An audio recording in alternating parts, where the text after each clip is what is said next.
Once there lived a happy pair of twins named Hansel and Gretel. They lived with their father and mother in the woods, where their father worked as a lumberjack. Unfortunately, wood prices were falling, and their father found himself struggling to find work.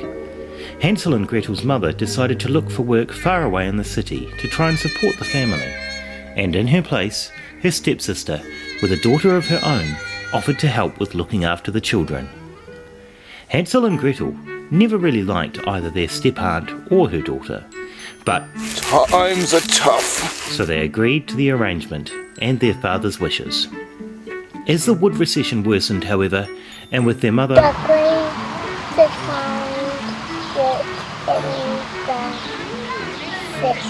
their financial situation became dire, and the nasty stepsister gradually convinced the children's father to leave them in the woods to fend for themselves. Otherwise we'll all starve. The father, heartbroken but worn down by his troubles, eventually agreed and said, "I'll take them tomorrow." Little did he know, the twins had overheard, so Hansel and Gretel had cleverly snuck out and filled their pockets with pebbles, forest shells, during the night.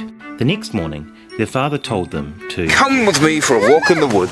The children joined their father on the walk, but as they wove through the forest, Hansel carefully dropped the shells, leaving a trail to find their way home.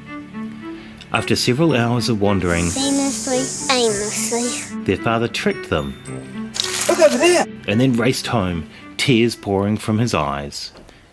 Hansel's clever trick with the shells got them home in time for dinner that night, but of course the stepsister was furious and vowed to try harder to get rid of the twins. So, a few days later, the stepsister herself took the twins out walking in the woods. Taken by surprise, they were unprepared with their shells, so instead tried to drop whatever they had in their pockets to create a trail. But the suspicious step-aunt had arranged for her daughter to follow us and clear their trail.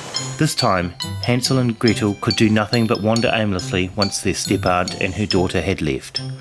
After hours of searching for the way home, they, exhausted, came across a small, seemingly edible cottage.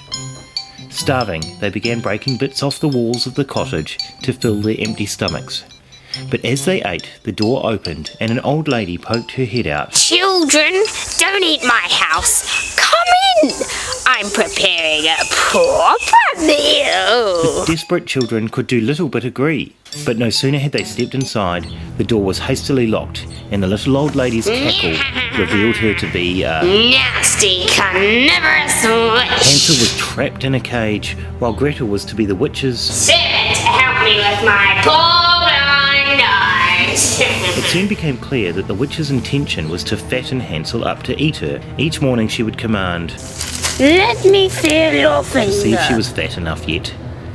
Hansel, knowing how blind the witch was, cleverly held out an old bone, or stick or something, for her to feel instead. "Why are you not getting fat?" she cried.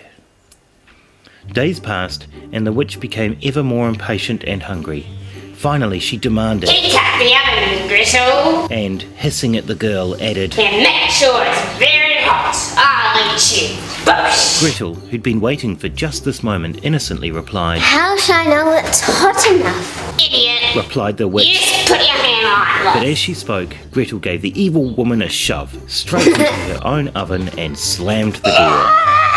Screeched the witch, but soon she was no more.